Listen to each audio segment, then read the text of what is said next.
You tired of lies and leftovers? The Real Black Agenda is crushing 3 bestsellers list. Grab it on Amazon or hit the link in my Instagram bio at TheBusinessBully before they try and silence it. Black people, too many of us like to rock the Ivy League hoodie, sip our Starbucks, and bank at Chase like it's black excellence.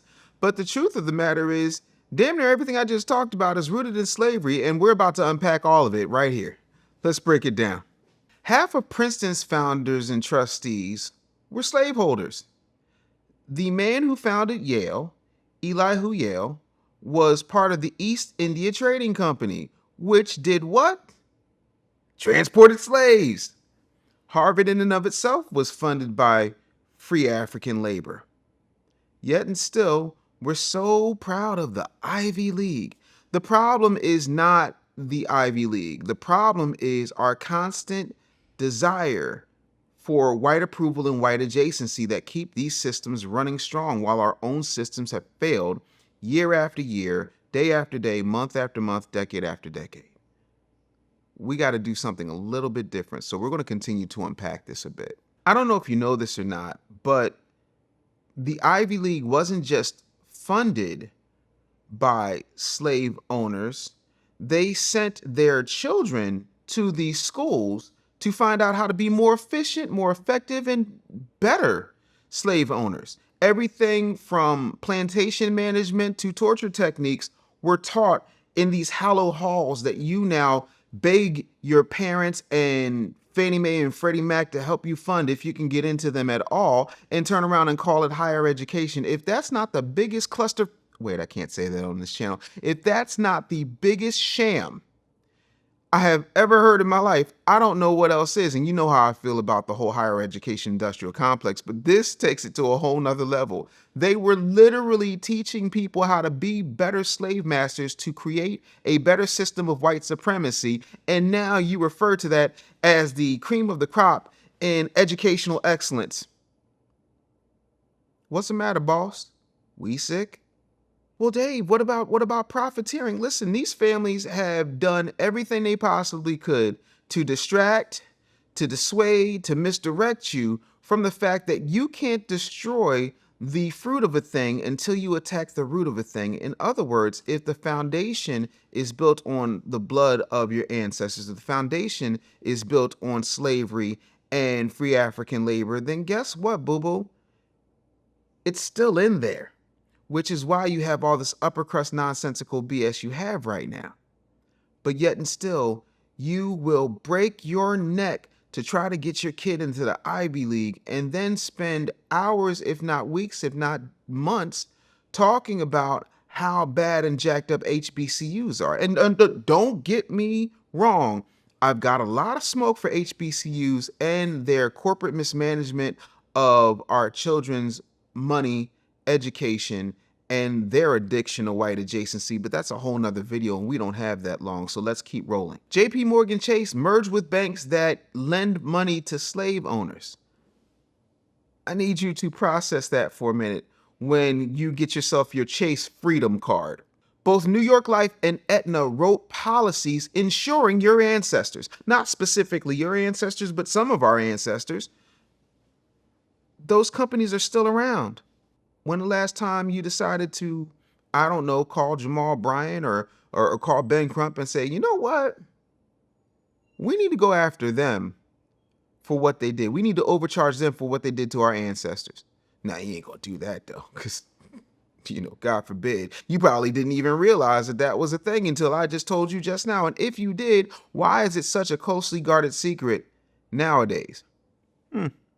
Makes you wonder. Lehman Brothers built their fortune off of auctioning off black people. And I know that they're pretty much gone now, but the point is still the point. We keep revering these names and these folks and not realizing the jacked up history that plagues everything that they have done to our people while we're smiling and wearing the clothes. Speaking of wearing the clothes, Ralph Lauren. It's not that Ralph Lauren was around during slavery. It's not that he even has ties to slaves. No. What he does have ties to is the upper crust, bougie, higher so-called bleach blonde, palm-colored aesthetic that slave owners love so much. Hell, polo was mostly played by slave owners, and if it wasn't played by slave owners, it was funded by slave owners so that they could have something to do with all their money.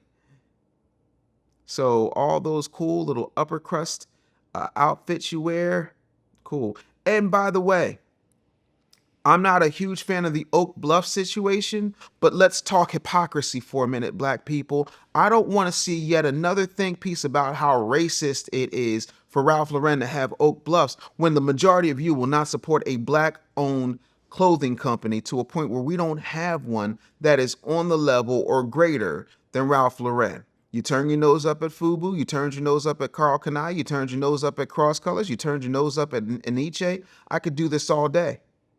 And yes, you turned your nose up at Sean John way before anybody knew about lube and baby oil. Yet and still, Ralph Lauren is still here. Lacoste is still here. Izod is still here. Perry Ellis is still here.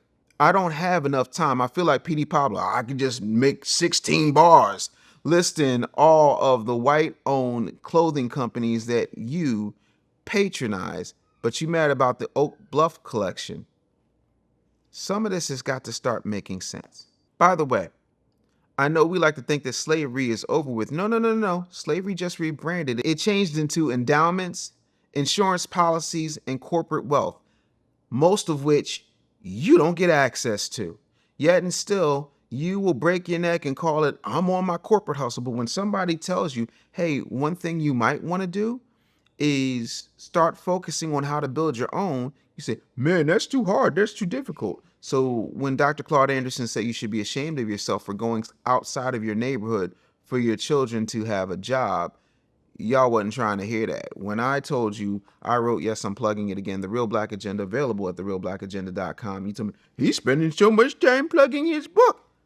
I've written 23 of them, but this one is about our people because y'all the same people in the comments always talking about what's distribution. So I wrote like 30,000 plus words on a solution for you, and yet and still, now you mad. There's no pleasing you, but you know who can please you real easily? All of these corporate banks that benefited from slavery, and that includes Wells Fargo too. I got smoke for them. All of these Ivy League institutions that you tell your kid they need to aspire to go to. All of these corporations and these corporate entities that continue to function off the dollars of former slave-owned businesses and former slave owners. At some point, you got to start saying that the reason that these folks are still existing en masse is because we continue to support them en masse. So yeah, do a little digging. I just gave you enough for you to start crawling through. Look up these families, look up these folks, and realize that the new plantation has ivies growing up the buildings. I'm sick of you not having patience with black businesses. I had somebody, now keep in mind, I go to the post office every day with this book, and I promise you this right here is not a plug for the book. I go to the post office and I sign each one of these. I sign the outside with a Sharpie and I personalize it to the person who ordered the book. It takes, I'm at about a 2 to 3 week backlog. Do you know that somebody in a week and a half hit their credit card company and said, over a $30 book, which includes the shipping, because I don't charge you for shipping, that I did not give them their product. It takes time. I'm shipping books out every day. You will cancel a black business. You will hit a chargeback on a black business so quick, but you will let these white businesses thrive and never say nothing. You will get on every single social media app and talk about how a Jamaican spot forgot the cocoa bread with your curry chicken, but yet and still you will stand in line at a Target. I know, unless you're Jamal Bryant, you'll stand in line at a Target to check out your own groceries, to check out your own electronics and towels, or whatever the hell you're getting from Target, and not realize that if you just looked a little bit that way, you'd see aisle after aisle after aisle of unmanned checkout counters. You have no smoke for white corporate establishment overall, but you will cancel a black business without any type of patience, without any type of grace. And you wonder why things are so hard for Black business owners. You're not making it any easy with your apathy, your bad reviews, your nonsense, and your lack of patience and understanding. You wear their brands, you attend their schools, and you chase their wealth without ever asking what the real cost is. If your dollar has no memory, then your future has no power. The truth of the matter is, you cannot liberate a people that are dead set on funding their own continued oppression. If you've got a question for Ask Dave Anderson, you can email me, dave@businessbullyshow.com. Make sure that you comment, rate, and subscribe to I Never Knew TV, and we'll see you next time.